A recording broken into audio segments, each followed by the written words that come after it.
Good morning everyone, good evening everyone. ठीक है, अभी तक इससे पहले के क्लास में हम लोगों ने क्लासिफिकेशन, गेयर के क्लासिफिकेशन और क्या होता है गेयर, बेसिक उसका जो कॉन्सेप्ट था, जो इंट्रोडक्शन था, वो हम लोगों ने पढ़ लिया था।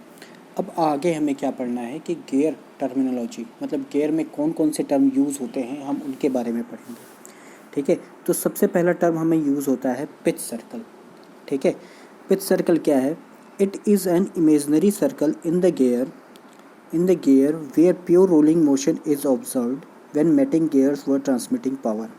ठीक है, ये एक तरह का इमेजनरी सर्कल होता है। ठीक है, और उसी सर्कल के अलोंग जो दो मैटिंग गेयर्स हैं, जो दोनों मैटिंग गेयर्स हैं, पावर ट्रांसमिट करते हैं, प्योर रोलिंग मोशन को ट्रांसमिट करते हैं। जैसे कि कहने का मतलब ये, मान लो ये एक गेयर है, ठीक, ये कुछ ऐसे गेयर होगा, ठीक, दूसरा गियर भी कुछ इस तरीके से होगा,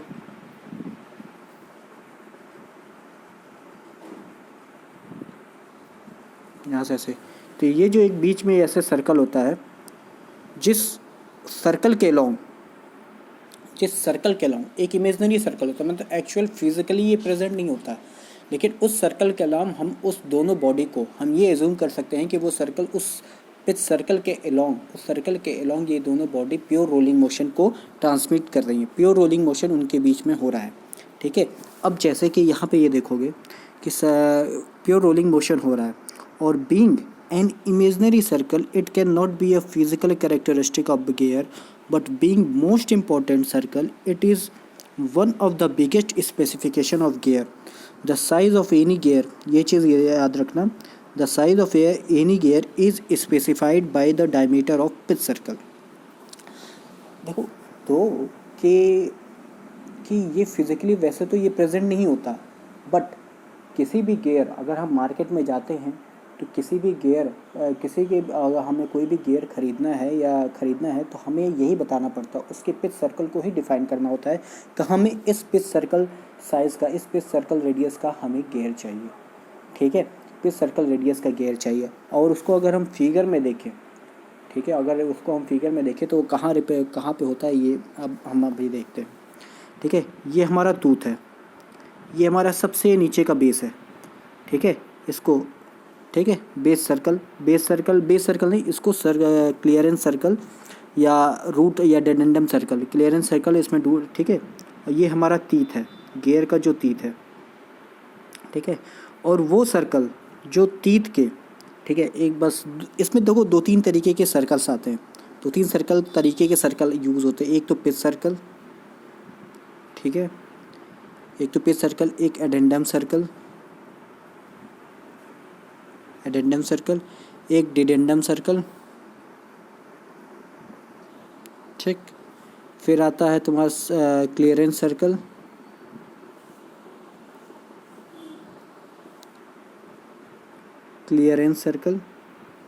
और एक तुम्हारा बेस सर्कल। ठीक, ये 4-5 तरीके के सर्कल हैं। ठीक है, जो सारे के सारे गियर के लिए डिफाइन करने के लिए यूज़ होते हैं। बेस सर्कल तो हम अभी आगे पढ़ेंगे, लेकिन बाकी सारे सर्कल के बारे में मैं अभी तुम्हें बताऊंगा। ठीक है, अब ये देखो, ये हमारा तीत है, ये कुछ इस तरीके से। ठीक, तीत के जो ये ऊपर वाला हिस्सा होता है, इसको हम टूथ लैंड कहते हैं। ठीक है, और ये सारे फेस है, इधर ये फेस है, ये इसका तीत का बिथ है। ये जो इसकी जो साइज़ होगी वो हॉरिजॉन्टल डायरेक्शन में वो उसकी बिथ होगी, ये वाली साइज़। ठीक, उसको तीत बिथ कहते हैं। ठीक, अब जो सर्कल ये जो सर्कल तुम देख रहे हो, जो तीत के ऊपर वाले हिस्से को टच करते हुए जाता है, ठीक है, वो सर्कल जो उस गियर के जितने भी तीत हैं, जो उसके ऊपर वाले हिस्से, ये जो टूथ है, ये जो सबसे ऊपर वाला सर्कल है, ये तीत के क्या कर रहा है, सबसे ऊपर वाले हिस्से को छूते हुए जा रहा है। ये जो सर्कल ऐसे बनेगा, हम इसको कहते हैं एडेंडम सर्कल। एडेंडम सर्कल, इसको हम एडेंडम सर्कल कहते हैं। ठीक है, ये इस तरीके से पूरा बनेगा, ऐसे पूरा ये सर्कुलर बनेगा। ठीक, और एक सर्कल नीचे आता है, ठीक है, जो तीत का, जैसे ये तीत है, यहाँ से जो होके जाता है, ये जो सर्कल होता है ये, इसको हम कहते हैं, ये तो ऊपर वाले से, जो ऊपर वाले से होके जाता है उसको जो एडेंडम कहते हैं, इसको कहते हैं डिडेंडम सर्कल, डिडेंडम सर्कल। और इन दोनों के बीच में, ठीक इसके बीच में होता है हमारा पिच सर्कल, जो इमेजिनरी होता है, इसको हम कहते हैं पिच सर्कल, इसको हम कहते हैं पिच सर्कल। ठीक है, एडेंडम सर्कल, उसके नीचे तुम्हारा पिच सर्कल, पिच सर्कल के नीचे तुम्हारा डिडेंडम सर्कल। ठीक है, ठीक है। और एक चीज़ ये समझ में आएगी कि पिच सर्कल हम कहाँ यूज़ करते हैं और किस चीज़ के लिए यूज़ करते हैं। ठीक, अब दूसरी चीज़, पिच सर्कल, पिच सर्कल ये हमारा जो पिच सर्कल है, इसके ऊपर के एरिया को, रेडियल डायरेक्शन में पिच सर्कल से एडेंडम सर्कल के बीच का जो डिस्टेंस है, जैसे कि ये, इसको हम कहते हैं एडेंडम, एडेंडम, एडेंडम। ठीक, उसी तरह पिच सर्कल से तुम्हारा डिडेंडम सर्कल के बीच रेडियल जो डिस्टेंस है उसको हम कहते हैं डिडेंडम। ये डिस्टेंस जो होता है इसको हम कहते हैं, देखो यहाँ पे लिखा भी हुआ है डिडेंडम, डिडेंडम।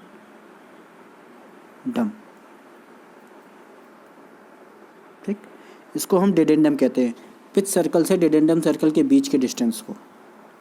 ठीक है, अब ये जो दो तीत है, ठीक है, ये दो चीज़ें हो गई।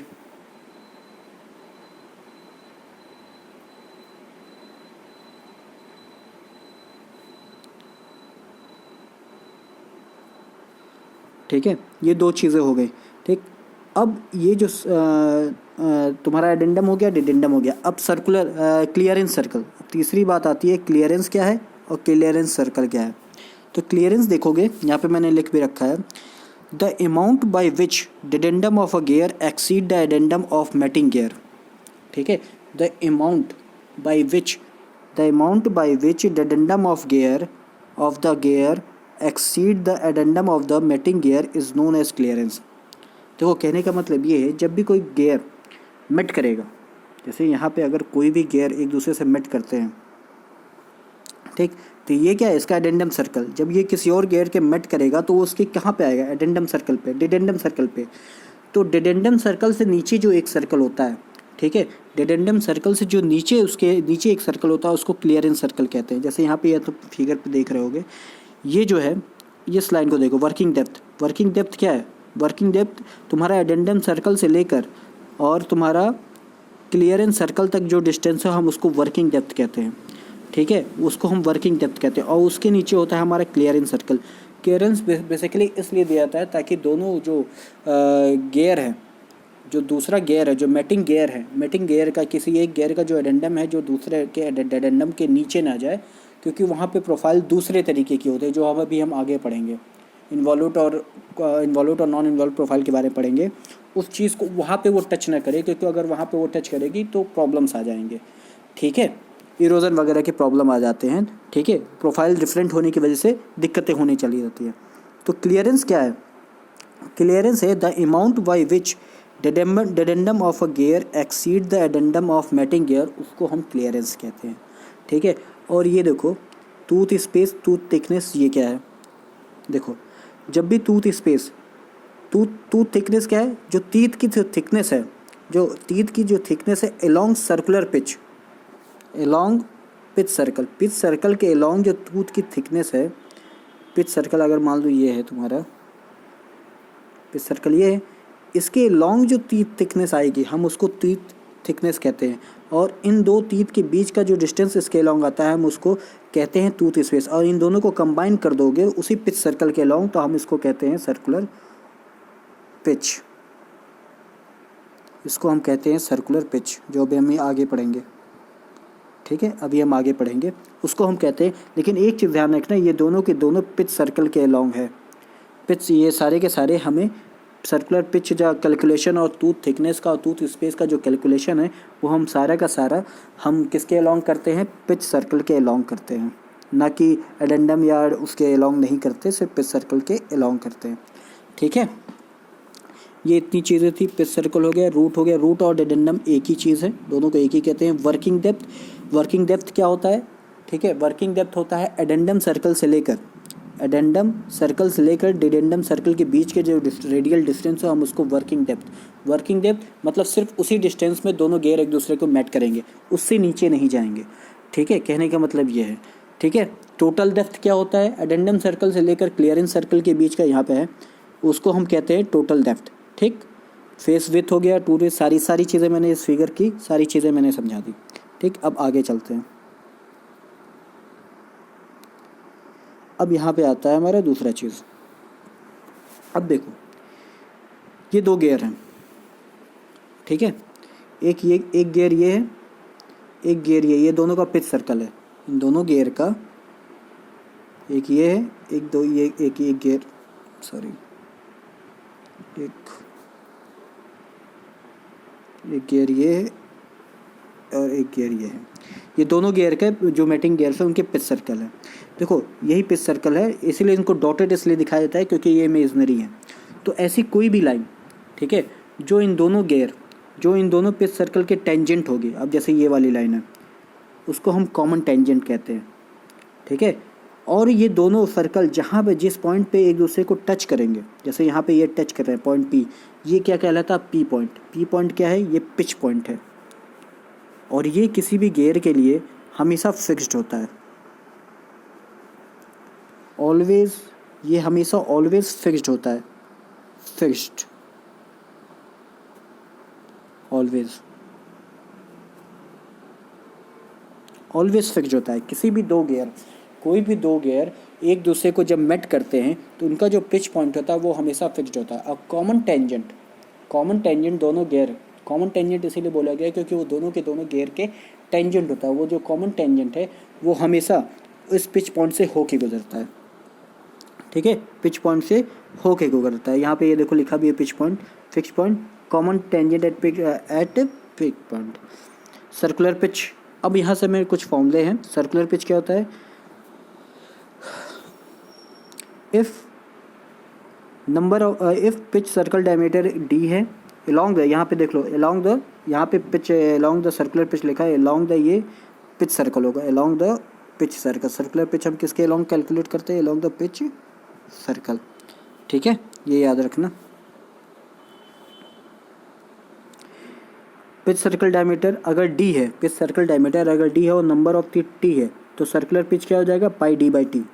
सर्कुलर पिच क्या हो जाएगा? Pi D by T. ठीक है, circular pitch pi D by T, ये तुम्हारा पिच सर्कल डायमीटर है, ये नंबर ऑफ टीथ उस गियर में। ठीक, और फॉर मैटिंग गियर्स एक चीज़ याद रखना, फॉर मैटिंग गियर्स अगर कोई भी दो गियर मैट कर रहे हैं एक दूसरे से तो उनका सर्कुलर पिच हमेशा कांस्टेंट होगा, मतलब बराबर होगा। अगर तो उसका सर्कुलर पिच क्या होगा? PC1 is equal to PC2, circular pitch हमेशा इक्वल होगा। ठीक, उसी तरह मॉड्यूल क्या होता है? मॉड्यूल क्या होता है? MD/T, diameter, pitch circle diameter, ठीक, नंबर ऑफ टीथ। और एक चीज़ ध्यान रखना, ये हम ज़्यादातर मैक्सिमम टाइम में mm में होता है। जो मॉड्यूल किसी भी गियर का हम बताते हैं वो mm में होता है। और किसी भी दो मैटिंग गियर्स, जैसे सर्कुलर पिच, किसी भी दो मैटिंग गियर्स के लिए जैसे सर्कुलर पिच सेम होता है, ठीक उसी तरह किसी भी दो मैटिंग गियर्स के लिए उसका मॉड्यूल भी सेम होता है। ठीक है, ये दो चीज़ें हमेशा याद रखना। फिर तीसरा चौथा पॉइंट आता है diametral pitch. Diametral pitch circular pitch का उल्टा होता है। PD इज इक्वल टू क्या होता है? T upon D. ठीक है, इसीलिए जब इन दोनों का मल्टीप्लिकेशन करते हैं तो वैल्यू पाई आ जाती है। ठीक है, क्योंकि क्या है, PC क्या होता है? Pi D by T. Circular pitch क्या होता है? Pi D by T. ठीक, और डायमेट्रल पिच क्या होता है? T बाई डी, ये capital D cancel out, T cancel out, ये आ जाता है पाई के इक्वल। ठीक, तो डायमेट्रल पिच क्या होता है? PC, ये तुम्हारा ऑब्जेक्टिव तरह के क्वेश्चन में पूछा जा सकता है। ठीक है, is equal to pi, PC into PD into pi. ठीक, ये है यहाँ तक हमारा टर्मिनोलॉजी। ठीक है, फिर आगे अब चलते हैं। अब आता है बैकलैश। ठीक है, बैकलैश क्या है? Tooth space minus tooth thickness, tooth space minus mating gear tooth thickness, हम उसको बैकलेस कहते हैं। ठीक है, ये यूज़ क्यों होता है? To avoid jamming between the teeth due to thermal expansion, इसलिए हम देते हैं। अब देखो, जो भी मैटिंग गियर्स हैं, ठीक है, कि कोई भी अगर दो मैटिंग गियर्स हैं तो उनका जो एक टीथ है वो दूसरे गियर्स के जो टूथ स्पेस है उसी में जाके एडजस्ट होगा और उसके बाद उसको फोर्स लगाएगा, दूसरे गियर पे फोर्स लगाएगा, तभी वो मूव करेगा। ठीक है, तो बैकलैश क्या होता है? बैकलैश क्या होता है कि हम एक्स्ट्रा, तो हम ये बताओ, तो हम क्या ये चाहेंगे कि अगर मान लो ये कोई ऐसे गियर है,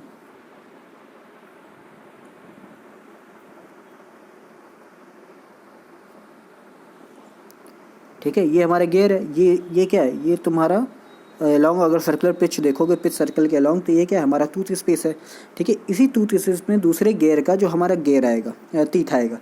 ठीक है, अगर बैकलैश क्या है? इस टूथ की थिकनेस, ये टूथ की थिकनेस हो जाएगी और ये टूथ स्पेस, इन दोनों के बीच का ये जो गैप है इसी को बैकलैश कहते हैं। ठीक है, ये जो गैप बढ़ता है इसी को हम बैकलैश कहते हैं। ठीक है, टूथ स्पेस तुम्हारा ये था सर्कुलर पिच के अलॉन्ग, ठीक है, पिच सर्कल के अलॉन्ग, और माइनस मेटिंग गियर ये वाला था, मेटिंग गियर टू थिकनेस के बीच का जो डिस्टेंस बचता है हम उसी को बैकलैश कहते हैं। आइए हम देते क्या हैं? To avoid jamming of teeth due to thermal expansion.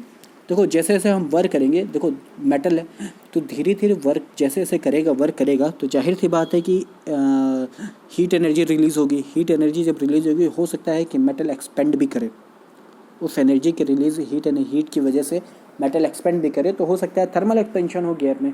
तो अगर हम उसमें थोड़ा सा स्पेसेस देंगे तो वो क्या होगा? हमारा गियर फंसेगा नहीं, उन दोनों टीथ में जाके फंस नहीं जाएगा, आराम से वर्क करता रहेगा।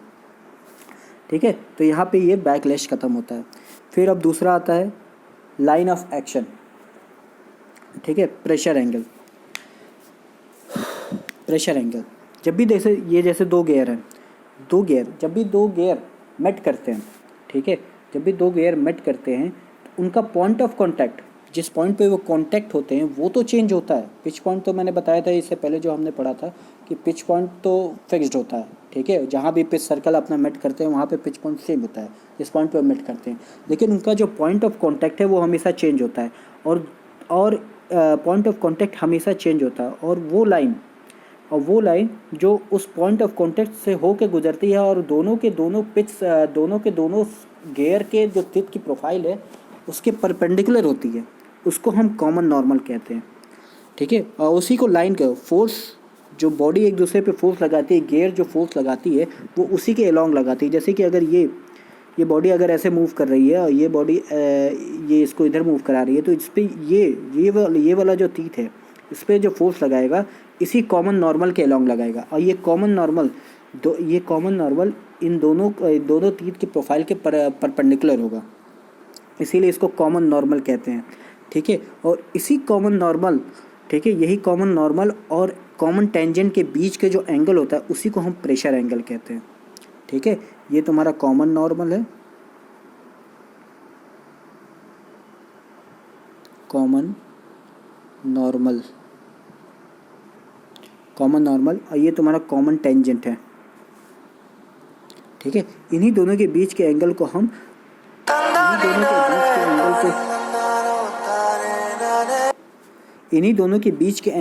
क्या कहते हैं? कॉमन प्रेशर एंगल कहते हैं। इन्हीं दोनों के बीच के एंगल को हम प्रेशर एंगल कहते हैं। फाई से डिनोट करते हैं। Line of angle between line of action and common tangent at P. Common tangent always, ये देखो, common normal always changes with the point of contact but passes through the pitch point. ठीक है, इसका जो line of action है, जैसे मैंने बताया था ना कि पिच पॉइंट तो हमेशा कांस्टेंट है, लेकिन जो पॉइंट ऑफ कांटेक्ट है, गियर के बीच का जो पॉइंट ऑफ कांटेक्ट है, जहाँ पे वो पॉइंट कांटेक्ट कर रहा है वो चेंज होता रहता है। तो उसके साथ साथ पॉइंट ऑफ ये देखो, कॉमन नॉर्मल जो है वो पिच पॉइंट से होते हुए, पिच पॉइंट और जो पॉइंट ऑफ कांटेक्ट दोनों को होते हुए चलती है। तो पॉइंट ऑफ कांटेक्ट तो चेंज होता है, लेकिन पिच पॉइंट जो हमेशा फिक्स्ड रहता है। ठीक है, लाइन ऑफ एक्शन के ही अलॉन्ग एक दूसरे को ये लोग फोर्स लगाते हैं, गियर एक दूसरे को पुश करती है, उसके अलॉन्ग ही फोर्स देती है। ठीक है, ये यहाँ तक सारी चीज़ें हो गई। यहाँ पे हमारा सारा टर्मिनोलॉजी ख़त्म हो जाता है, ठीक है। यहाँ पे हमें गियर की सारी टर्मिनोलॉजी ख़त्म हो जाती है। अब हमें आगे क्या पढ़ना है, law of gearing. Law of gearing क्या है? लॉ ऑफ गियरिंग ये चीज़ है कि इसी लॉ ऑफ गियरिंग पे ही हमारा पूरा का पूरा सिस्टम बना हुआ है,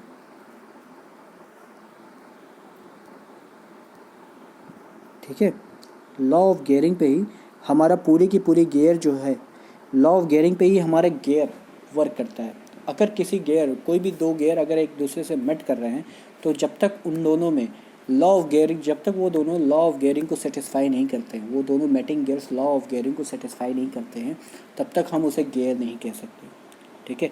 अगर दो गियर एक दूसरे के साथ मेट करके पावर ट्रांसमिट कर रहे हैं या वर्क कर रहे हैं, तो वो तभी कर सकते हैं जब वो लॉ ऑफ गियरिंग को फॉलो करेंगे, ठीक है। इसलिए लॉ ऑफ गियरिंग हमारा एक ही लॉ है, पूरे गियर में सिर्फ एक ही लॉ है, बस यही सबसे इम्पोर्टेंट लॉ है। इसी बेसिस पे सारी चीज़ें बनी हैं, ठीक है। तो हम इसे अगले लेक्चर में पढ़ेंगे। Thank you.